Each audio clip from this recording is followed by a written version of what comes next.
Hi friends, നമ്മളിന്ന് നെല്ലിക്ക അച്ചാറാണ് ഉണ്ടാക്കുന്നത്. അപ്പോൾ നെല്ലിക്ക കഴുകി മഞ്ഞൾപ്പൊടിയും ഉപ്പും കൂടി ഇട്ട് വെച്ചതാണ്. ഇനി ഇതിനെ കഴുകി നമുക്ക് വേവിക്കാൻ വയ്ക്കാം.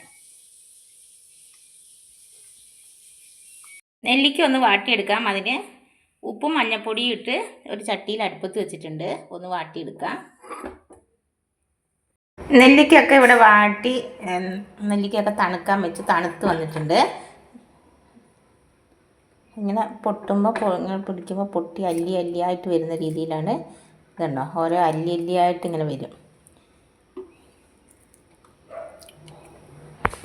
അപ്പോൾ നമുക്കിതിന് അച്ചാറിടാം. അപ്പം അച്ചാറിടാൻ ആവശ്യമായിട്ടുള്ള ഇഞ്ചി ഞാൻ കൊത്തിയരിഞ്ഞെടുത്തിട്ടുണ്ട്. കാന്താരിമുളക്, വെളുത്തുള്ളി, കറിവേപ്പില.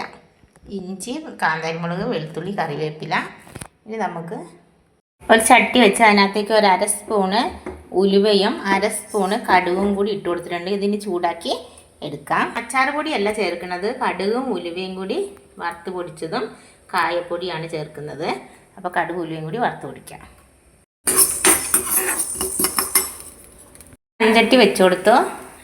മൺചട്ടി ആകുമ്പോൾ അതിനകത്ത് അച്ചാർ ഇട്ടിട്ട് തണുക്കുന്ന വരെ അതിനകത്ത് വെച്ച് കൊടുക്കുക. നെല്ലിക്ക ആയതുകൊണ്ട്, പുളി ആയതുകൊണ്ട് ഇരുമ്പിൻ്റെ അംശം, ഇരുമ്പ് ചട്ടി ആയാലും പറ്റില്ല.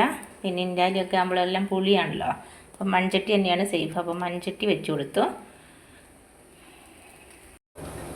ചട്ടി ചൂടായപ്പോൾ എണ്ണ ഒഴിച്ച് കൊടുക്കാം. അച്ചാറിനൊക്കെ ആകുമ്പോൾ ഇച്ചിരി എണ്ണ തോന്നിയിരിക്കുന്നത് നല്ലതാണ്. പിന്നെ നല്ലെണ്ണയാണ് അച്ചാറിനൊക്കെ ആവശ്യമായിട്ട് വേണ്ടത്.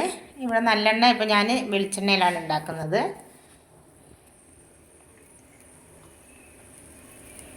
എണ്ണ ചൂടായി അതിലേക്ക് കടുക് ഇട്ട് പൊട്ടിക്കാം. കടുകൊക്കെ പൊട്ടിയാണ് അതിനകത്തേക്ക് അരിഞ്ഞ് വെച്ചേക്കണ ഇഞ്ചി ഇട്ട് കൊടുക്കാം.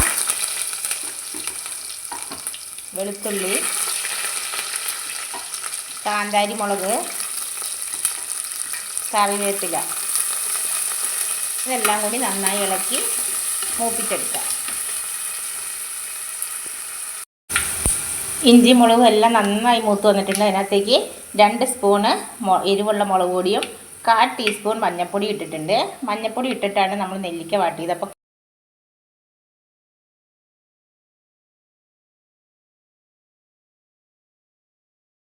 ഇത് നന്നായി ഇളക്കി പൊടിയൊക്കെ ഒന്ന് മൂപ്പിച്ചെടുക്കാം.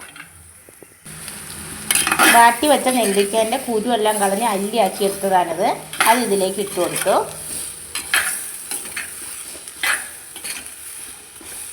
ഈ നെല്ലിക്ക ഇതിനകത്തിട്ട് നന്നായിട്ടൊന്ന് ഇളക്കി, ഈ എണ്ണയൊക്കെ കിടന്ന് ഇങ്ങനെ നന്നായി ഒന്ന് ഇളക്കി ഒരു 3-4 മിനിറ്റ് ഇങ്ങനെ ഇളക്കി കൊടുക്കാം.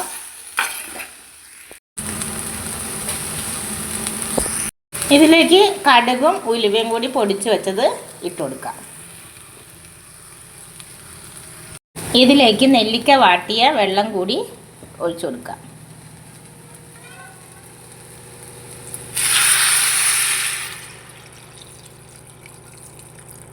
മഞ്ഞൾപ്പൊടി ഉപ്പ് ഇട്ടിട്ട് വാട്ടി വെച്ചതാണ് നമ്മൾ നെല്ലിക്ക. ആ വെള്ളം തന്നെ ഈ അച്ചാറിലേക്ക് ചേർത്ത് കൊടുക്കുക.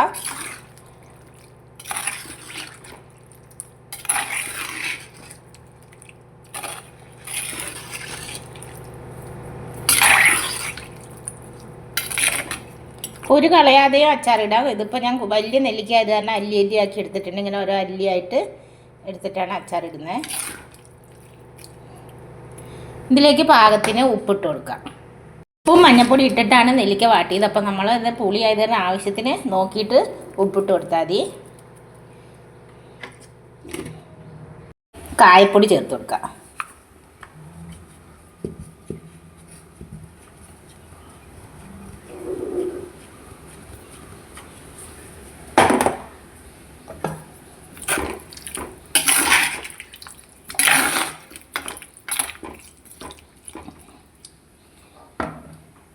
ഇനി ഒന്ന് തിള വരുമ്പോൾ നമുക്ക് സ്റ്റവ് ഓഫ് ചെയ്യാം. എന്നിട്ടൊന്ന് ഇരിക്കുമ്പോൾ അച്ചാറൊക്കെ ഒന്ന് കുറുകി വരും. നെല്ലിക്ക അച്ചാർ ഇരിക്കുമ്പോൾ കുറുകി വരും. തണുത്ത് കഴിഞ്ഞിട്ട് കുപ്പിയിലേക്ക് മാറ്റി കൊടുക്കുക. അപ്പോൾ തണുക്കുന്ന വരെ വെക്കാൻ ഈ മൺചട്ടിയാണ് നല്ലത്.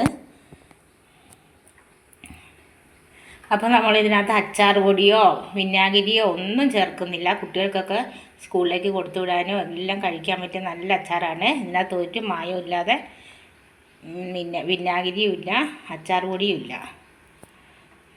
അപ്പോൾ ഇതുപോലെ ഒന്ന് എല്ലാവരും അച്ചാറുണ്ടാക്കി നോക്കണം. അപ്പോൾ എൻ്റെ വീഡിയോ കണ്ടിട്ട് ഇഷ്ടപ്പെട്ടാൽ എല്ലാവരും ലൈക്ക് ചെയ്യാനും ഷെയർ ചെയ്യാനും സബ്സ്ക്രൈബ് ചെയ്യാനും ഒന്നും മറക്കരുത്. അപ്പോൾ അടുത്തൊരു പുതിയ വീഡിയോ ആയിട്ട് വീണ്ടും വരുന്നതായിരിക്കും. Bye bye.